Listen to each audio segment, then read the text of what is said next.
اللہ تعالیٰ نے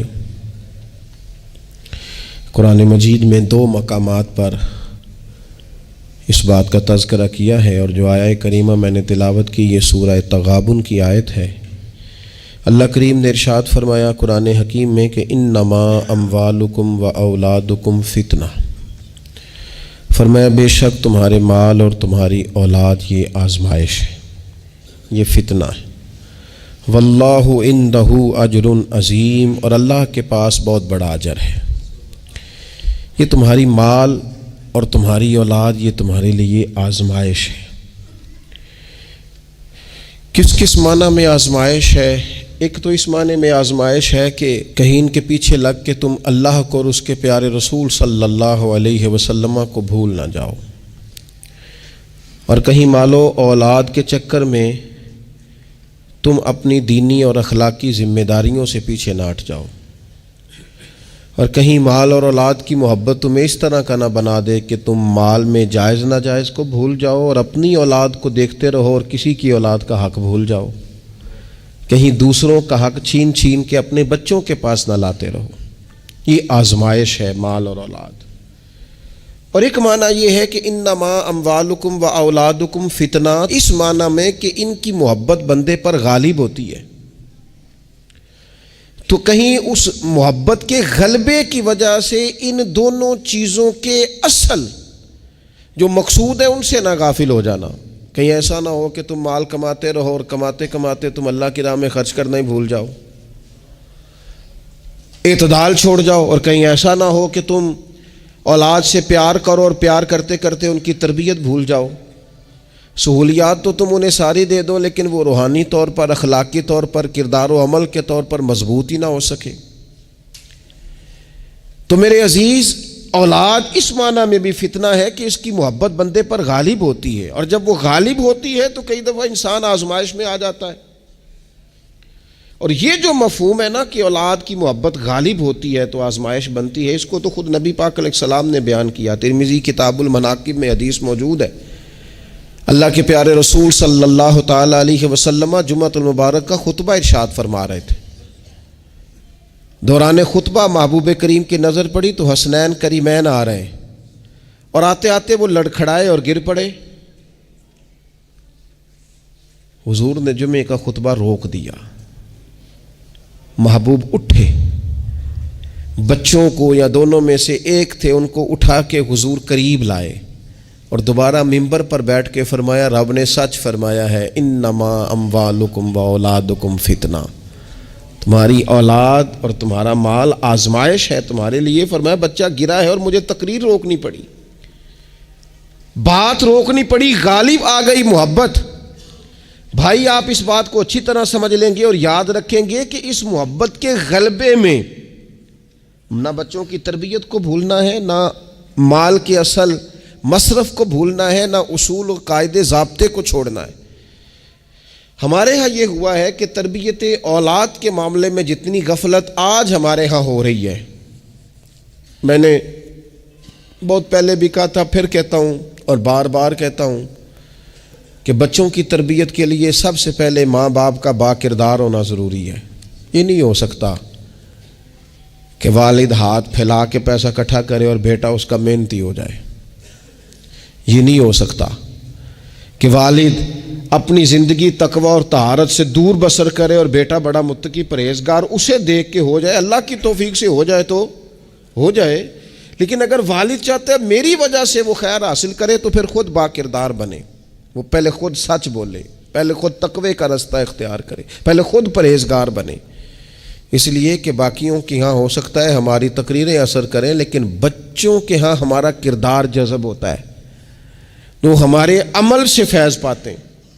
تو پہلی بات تو یہ کہ ان سے رویہ اس طرح کا رکھا جائے کہ وہ ہمارے کردار سے سبق، اور دوسری بات یہ کہ اپنی اولاد سے پیار کیا جائے۔ ہمارے ہاں جناب بے پناہ ڈانٹ ڈپٹ ہوتی ہے بعض جگہوں پہ بچوں کو، خاص شفقت بچوں کے ساتھ آپ کا رویہ میٹھا ہو، ڈانٹنا کبھی کبھار ہے اور پیار ہر روز ہے۔ نبی اکرم صلی اللہ تعالی علیہ وآلہ وسلم بچوں سے اس طرح محبت کرتے تھے کہ حسنین کریمین کو، یہ ذرا بات پر غور کرنا، حضور اپنے نواسوں کو چوما بھی کرتے تھے اور سونگا بھی کرتے تھے۔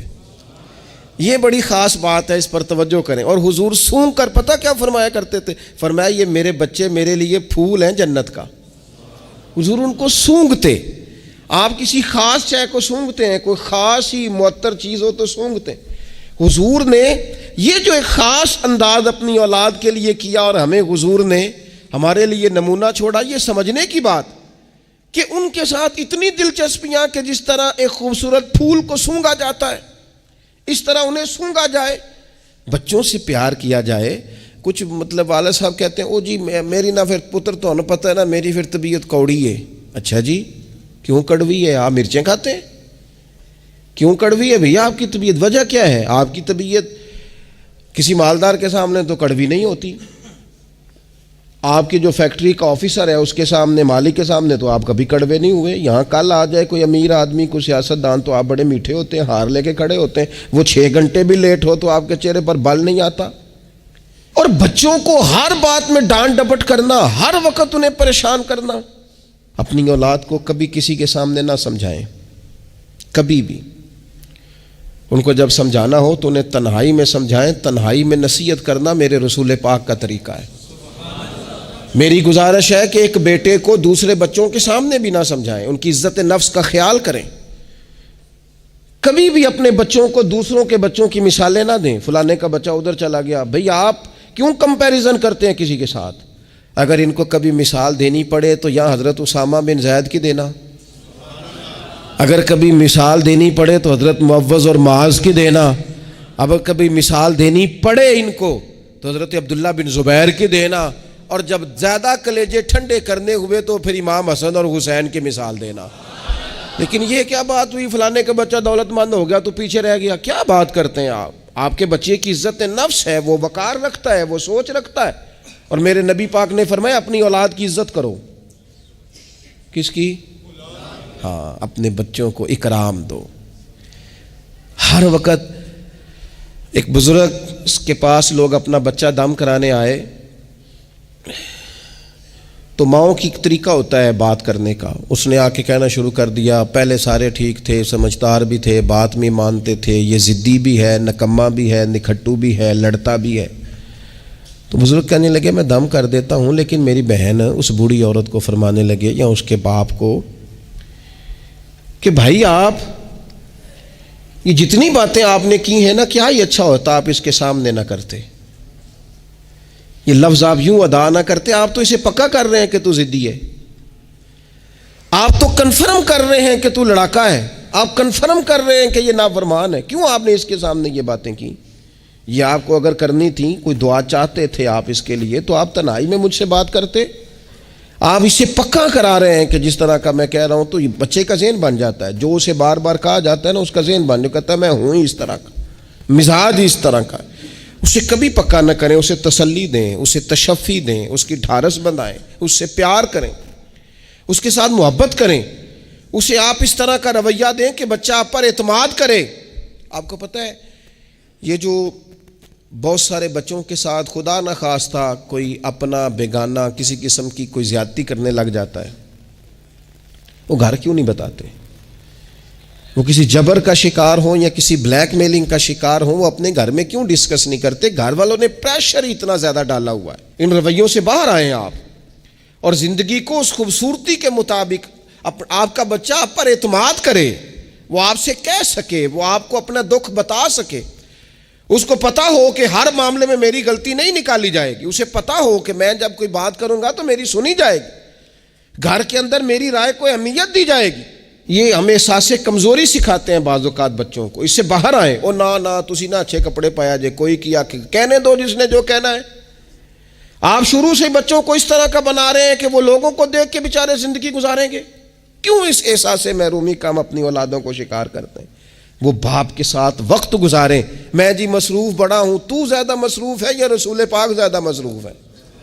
حضور کی تو نواسی ضد کرتی ہیں، سب سے بڑی نواسی صحیح بخاری میں موجود ہے، حضرت زینب کی بیٹی، نبی پاک نماز کے لیے جا رہے، کہتے میں نے بھی جانا ہے۔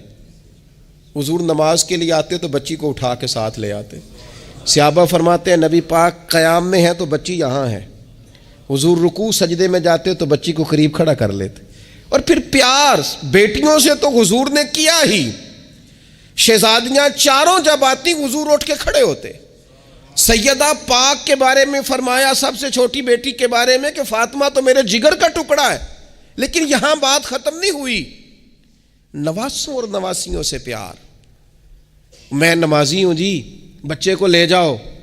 میرے رسول پاک پر بچے پیشاب کر دیتے, حضور پانی بہا دیتے. فرمایا پھر کیا ہو گیا ہے؟ میں نے بہت بڑی بات کر دی اگر آپ کی سمجھ میں آئے تو. اور اللہ تعالیٰ شعور دے سکتا ہے. حضور کسی جانور پر سوار ہوتے تھے تو جانور پیشاب نہیں کرتا تھا جب تک حضور سوار رہتے تھے. رب چاہتا تو بچہ کبھی پیشاب نہ کرتا. یہ اتنا بڑا کام اس لیے ہوا کہ تیری اور میری سمجھ میں بات آ جائے. میں قبلہ حضرت صاحب ہوتا ہوں, میں حاجی صاحب ہوں, میں نمازی صاحب ہوں, میں فلاں صاحب ہوں, لہذا بچوں کو لے جاؤ, میں نے نماز. وہ تو زیادہ پاک صاف ہے, آپ کے اندر کچھ زیادہ رعنائی آ گئی ہے کہ آپ اپنی اولاد کو وقت نہیں دے پاتے. رسول پاک علیہ السلام کا لہجہ اور انداز, قربان جائیں, یعنی بچوں کو نا مزہ آئے.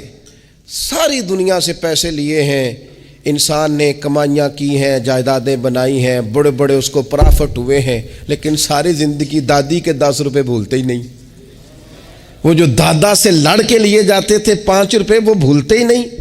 وہ ابا جی سے کبھی پیسے چاہیے ہوتے تھے تو ابا جی سے نہیں ڈائریکٹ کہتے تھے, دادی اماں سے کہتے تھے, دادی آج 100 ہی لینا ہے.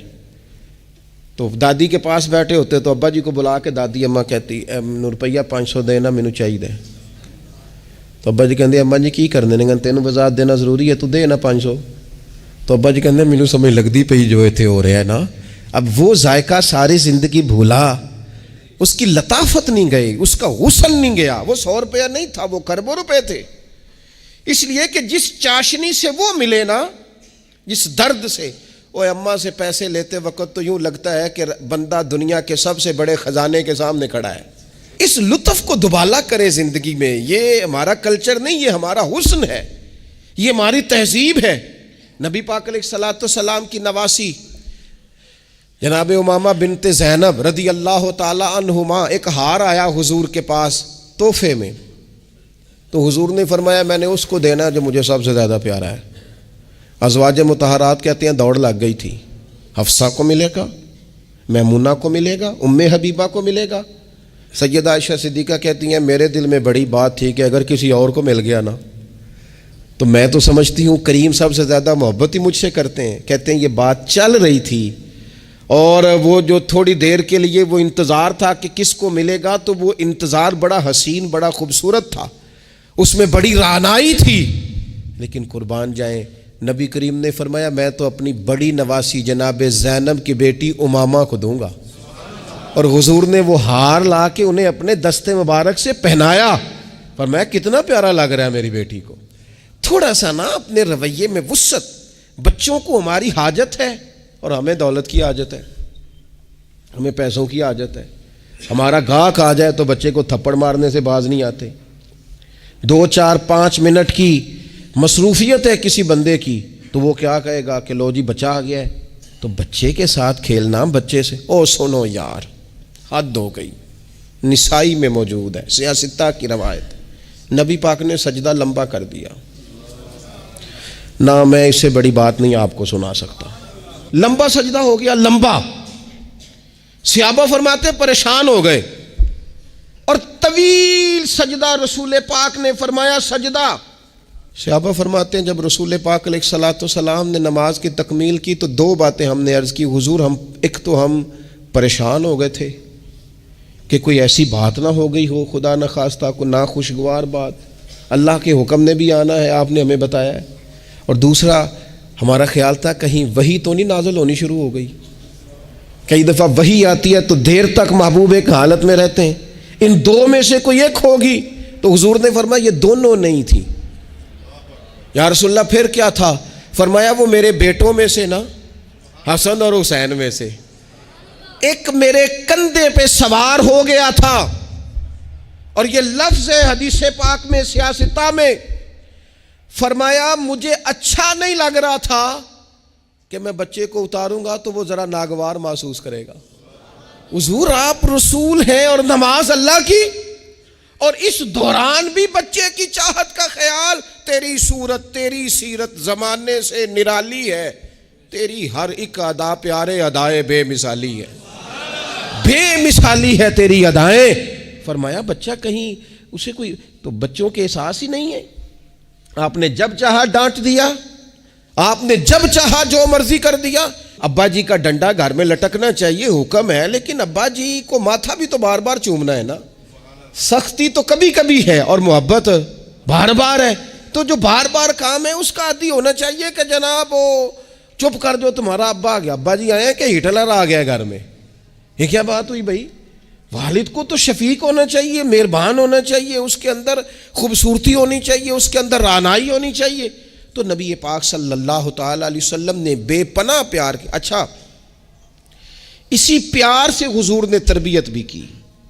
اور یہ پیار چونکہ حسنین کریمین کی ہم مثالیں عرض کرتے ہیں تو ان کی شان تو وراء الورا. نبی پاک کا سب بچوں کے ساتھ یہ رویہ تھا.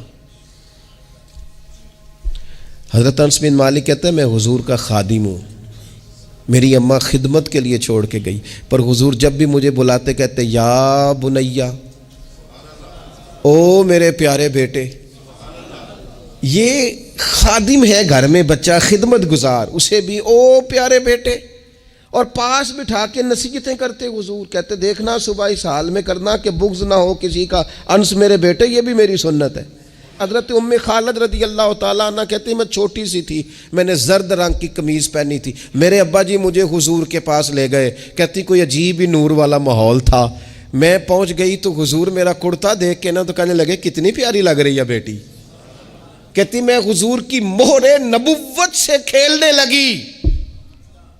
میرے ابا جی مجھے کہنے لگے ادھر ہٹ, یہ کیا کر رہی ہے؟ تو حضور فرمانے لگے ٹھہر جانا, بچے تو بچے ہی ہوتے ہیں, اسے کھیلنے دے. میں کھیلتی رہی اور حضور مجھے دعائیں دیتے رہے. کہا اللہ کرے تو یہ کپڑا پرانا کرے. کیا مطلب کہ اللہ کرے تیری عمر دراز ہو, اللہ تجھے بیٹا لمبی عمر عطا کرے. حضور بچوں کے ساتھ محبت کرتے, ان سے پیار کرتے, ان کے ساتھ رسول پاک علیہ السلام کا خاص شفقت کا معاملہ. ان کو ضرورت ہوتی ہے ہماری, ان کو حاجت ہوتی ہے ہماری, لیکن ہمارے لہجے کی تلخی, ہمارے لفظوں کی ترش روئی, کام کے نام پر, سنوارنے کے نام پر. اور پھر آپ کو پتہ ہے یہ جو بچوں میں عدل کرنے کا کیوں کہا گیا بھلا, کہ اپنی اولاد میں عدل کرو. فرمایا حضور نے اللہ سے ڈرو اور اولاد میں انصاف کرو. کیوں کہا گیا؟ وہ اس لیے کہا گیا کہ ایک بچے سے آپ پیار کر رہے ہیں تو دوسرا بھی آپ کے بارے میں اتنا ہی جذباتی ہے, وہ آپ سے اتنی ہی محبت کرتا ہے. آپ ایک کی تعریفیں کیے ہی جا رہے ہیں, دوسرے کو آپ نے نظر انداز کر دیا, تو اللہ کی بارگاہ میں اس کا بھی جواب دینا ہے. حضور علیہ الصلوۃ والسلام نے فرمایا ڈر اللہ سے, انصاف کر اپنے بچوں کے اندر. اس لیے شارحین حدیث نے لکھا ہے کسی بچے کے منہ پہ 2 دفعہ بوسہ نہ دینا اور ایک کے منہ پہ 1 دفعہ. فرمایا اگر ایک کو 1 بوسہ دیا تو دوسرے کو بھی 1 ہی دے, اور اگر دوسرے کو 2 دیے ہیں تو پھر پہلے والے کو بھی. انصاف کر, عدل کر, محبت میں بھی, عطا کرنے میں بھی, پیار کرنے میں بھی, نوازنے میں بھی. ہر لحاظ سے باپ کی ذمہ داری ہے, ماں کی ذمہ داری ہے کہ وہ انصاف کا ترازو تھامے, ورنہ حساب صرف نمازوں کا نہیں ہوگا, محبتوں کا بھی ہوگا. حساب صرف زکاتوں کا نہیں ہوگا, تیری الفتوں کا بھی حساب ہوگا. حساب صرف تجھ سے تیرے روزے حج زکات کا نہیں لیا جائے گا, تیری توجہات کا بھی حساب ہوگا قیامت کے دن, کہ یہاں ہونی چاہیے تھی کیوں نہیں تھی, ادھر زیادہ کیوں تھی, ادھر زیادہ کیوں نہیں تھی. اس لیے اپنی مرکزی حیثیت کو ہمیشہ سمجھیں, جانیں. اپنی زندگی میں ان کے لیے تھوڑا دل بڑا کریں, گنجائش پیدا کریں. ان کو ہماری حاجت ہے, ہماری مصروفیات نے, ہمارے کاروبار نے, ہمارے تعلقات نے ہمارے بچوں سے ان کا بچپن چھین لیا ہے. ہم وہ ساری, آپ نے وہ حدیثیں سنی ہیں تو کس لیے سنی ہیں؟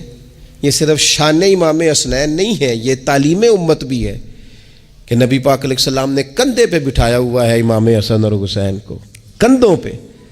اور ایک صحابی نے جب کہا کہ کتنی پیاری سواری ہے تو محبوب فرمانے لگے سوار بھی تو دیکھ کتنا سونا ہے, تو دیکھ تو صحیح. تو یہ آپ میری بات کو سمجھے نا, کیا کوئی کمی تھی وہاں؟ فرشتے نہیں حاضر ہو جاتے 2 منٹ میں ہر خدمت کے لیے؟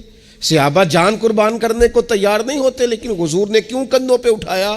تاکہ مجھے تجھے سمجھ آ جائے کہ بچوں کو کندھوں پہ اٹھانا بھی کوئی کمال ہے. تو اپنی زندگی میں وہ خوبصورتی. اور پھر نبی پاک علیہ الصلوۃ والسلام بچوں کی تربیت جب کرتے تو بڑے خوبصورت انداز میں. آپ کو پتہ ہے صحابہ فرماتے ہیں بچے کھیل رہے ہوتے تھے تو حضور جب گزرتے تھے تو بچوں کو السلام علیکم کہتے تھے. نبی پاک بچوں کو سلام کرتے. حضور فرماتے ہیں السلام علیکم، بچوں کو سلام کرتے اور پہل کرتے سلام لینے میں. آپ بچوں کو سلام کرنا شروع کر دیں، امید ہے بچے بھی سب کو سلام کرنا شروع کر دیں گے. لیکن یہ شکوہ کرنا کہ لو جی میں اتنا بڑا بزرگ آدمی ہوں، میں اتنا بڑا پڑھا لکھا ہوں، میری یہ شخصیت ہے، آپ نے مجھے سلام ہی نہیں کیا، یہ تو مفت کا رٹا ہے. حضور بچوں کو سلام کرتے تاکہ بچوں کو السلام علیکم کی سمجھ آ جائے. یہ بچوں کو سکھائیں، انہیں یاد کرائیں، اور اس کا طریقہ یہ ہے کہ آپ ان کو سلام لینے میں پہل کریں، آپ ان کو سلام کہیں. ہاں، سکھانے کے لیے آپ ان سے مطالبہ کر سکتے ہیں کہ یار میں نے سلام کہا ہے، تمہیں جواب دینا چاہیے تھا، ہم نے کیوں نہیں دیا، تاکہ ان کو سمجھ آ جائے کہ یہ السلام علیکم اور وعلیکم السلام یہ ایک سنت ہے. پھر اللہ کے پیارے رسول صلی اللہ تعالیٰ علیہ وسلم بچوں کو چھوٹی چھوٹی چیزوں کے آداب سکھاتے. حضور تشریف فرما تھے تو ایک بچہ اندر آ گیا، السلام علیکم کہہ کے داخل ہو گیا. تو محبوب کریم نے بڑی محبت سے بڑے خوبصورت لہجے میں فرمایا بیٹا واپس جاؤ، پہلے اجازت لو، پھر سلام لو، جب اجازت مل جائے پھر اندر آنا. اس لہجے میں اتنی خوبصورتی تھی کہ اس بچے کے دل کی گہرائی تک میں سمجھتا ہوں بات اتر گئی ہوگی. وہ واپس گئے، انہوں نے جا کے اجازت مانگی، اجازت ملی اور سلام لے کے وہ دروازے رسول پہ حاضر ہو گئے. بچوں کے ساتھ خاص محبت، خاص دلچسپی. ایک دفعہ میں حرمین شریفین حاضر تھا، میرے بالکل سامنے اگلی صف میں نماز کا ٹائم ہو جاتا ہے جب، تو آہستہ آہستہ لوگ زیادہ آنے شروع ہو جاتے ہیں. تو زیادہ رش ہو رہا تھا، لوگ زیادہ جمع تھے. تو ایک بزرگ تھے تو وہ اپنے داماد سے، ان کی گفتگو سے اندازہ ہوا، میں نے کان تو نہیں لگائے ہوئے تھے لیکن بزرگ غصے میں بول رہے تھے تو بول ہی اونچا رہے تھے ذرا. تو وہ کہہ رہے تھے اپنے داماد سے کہ بیٹا تو ہے تے جوائی ہیں، اب تینوں میں گل کرنا مناسب تے نہیں سمجھدا، پر یہ کہ بچے تو آپ نے میرے ذمہ لگا دیے، وہ مجھے نہ عبادت کرنے دیتے ہیں، نہ قرآن پڑھنے دیتے ہیں، نانا نانا کہہ کے میرے پیچھے ہی بھاگتے رہتے ہیں. تو میں حاضر ہوں لیکن تھوڑا سا نہ ان کو سمجھائیں اور قائل کریں، یہاں آ کے مجھے ذرا اللہ اللہ کرنے دیں. تو وہ بچہ معذرت خانہ انداز میں اپنے سسر کو، بزرگوں کو تھوڑا سا قائل کرنے کی کوشش کر رہا تھا کہ چلیں اب خیال کریں گے، ہم کہتے تو بڑا ہیں کہ ہمارے ساتھ آئیں لیکن وہ آپ کے پیچھے جاتے ہیں، کریں کیا. تو اب مجھ سے نہ رہا گیا، میں نے ان سے کہا بزرگوں مناسب تو نہیں لیکن آپ بولے اونچا ہے تو سون صاحب نے لیا ہے، آپ کی ذاتی بات ہے، اگر اجازت دیں تو ایک جملہ کہہ دوں. تو پلٹ کے میری طرف دیکھ کے کہنے لگے مولوی صاحب آکھو. تو میں نے ان سے کہا بڑے خوش نصیب نہیں، اس مسجد میں بیٹھ کر نواسوں کا خیال رکھنا اور ان سے پیار کرنا، یہ تو مدینے والے رسول کا طریقہ ہے. اور این سعادت بازور بازو نیست، تان بخشندہ خدائے بخشند. کچھ سعادتیں ایسی ہوتی ہیں جو بازو کی قوت سے نہیں ملتی، تبھی ملتی ہیں جب رب عطا کرتا ہے. تو میں نے کہا یہاں تو نواسوں سے کھیلنا حضور کا طریقہ ہے. بعض چیزوں میں اللہ اثر رکھتا ہے. تھوڑی دیر خاموش رہے، پھر میں نے انہیں آنسو پونچھتے بھی دیکھا. کہنے لگے اللہ تہاڈا بھلا کرے، لو بھائی پتر ہن تسی بھاویں آرام کرو. بعض دفعہ باتیں وہ ناراض بھی ہو سکتے ہیں، تو میں تیار تھا اگر وہ ناراض ہوں گے تو میں معذرت کروں گا، لیکن تھوڑا سا نا ایک بات میں نے ضرور کرنی ہے آپ سے. مجھے بڑا مزہ آیا، مجھے پتہ نہیں اب وہ کالم نویس زندہ ہیں کہ نہیں، عبد القادر حسن ہوتے تھے، انہوں نے ایک بات لکھی تھی مجھے بڑی یاد رہ گئی، اور جس دن میں نے پہلی دفعہ پڑھی تھی میں رویا بھی بڑا. وہ کہنے لگے ایک دفعہ گورنر مدینہ نے نا حکم دیا تھا کہ چھوٹے بچے لوگ مسجد میں لے کے آتے ہیں روضہ رسول صلی اللہ علیہ وسلم پر، تو بچے قالین خراب کر دیتے ہیں، مختلف قسم کی چیزیں گرا دیتے ہیں. تو اس طرح کریں کہ بچوں کو منع کیا جائے، اور کم از کم مقامی لوگوں کو ضرور منع کیا جائے کہ وہ بچوں کو لے کے نہ آئے. انہوں نے لکھا تھا کہ رات ہی کو اس شخص کو خواب میں رسول پاک علیہ السلام کی زیارت نصیب ہوئی، اور نبی پاک علیہ الصلوۃ والسلام نے گورنر سے کہا تم نہ اپنے قالین اٹھا کے لے جاؤ، پر میری امت کے بچوں کو میرے شہر سے دور کوئی نہ کرے، ان کو آنے دو، یہ اپنے رسول کے پاس آئے، لے جاؤ اپنے قالین اٹھا کر اگر تمہاری سمجھ میں نہیں آتا، لیکن بچوں کو کوئی آنے سے منع نہ کرے. کیا کہا تھا میرے امام نے حضور کے بچپن کے بارے میں؟ کہا تھا اللہ اللہ وہ بچپنے کی پھبن، اس خدا بھاتی صورت پہ لاکھوں سلام. اور پتلی پتلی گلے قدس کی پتیاں، ان لبوں کی نزاکت پہ لاکھوں سلام. ان کے مولا کے ان پر کروڑوں درود، ان کی ہر خو و خصلت پہ لاکھوں سلام. ہر ادا پر ہی قربان جائیں. فرمایا لے جاؤ اٹھا کر کے تم اپنا سامان، لیکن کوئی بھی یہاں سے بچوں کو دور ہے، اگر ان سے ہمارا پیار ہوگا تو یہ ہماری بات بھی سمجھیں گے، لیکن اس محبت میں بھی اعتدال ہو. اس محبت کا یہ معنی ہرگز نہیں ہے کہ اس محبت میں وہ کوئی نافرمانی کی بات بھی کریں تو ہم نے قبول کرنی ہے، اور اس محبت میں وہ اگر تعلیم و تربیت سے دور ہو جائیں تو اسے بھی ہم نے قبول کرنا ہے. لیکن ایسا نہ کریں کہ بالکل ماحول اس طرح کا ہو کہ ایک خوفناک منظر پیش کرے. ان کی تعلیم تربیت تبھی ہوگی جب ان سے ہماری محبت ہوگی. اللہ تعالیٰ مجھے اور آپ کو، ہم سب کو اپنے اپنے بچوں کی صحیح تربیت کی توفیق عطا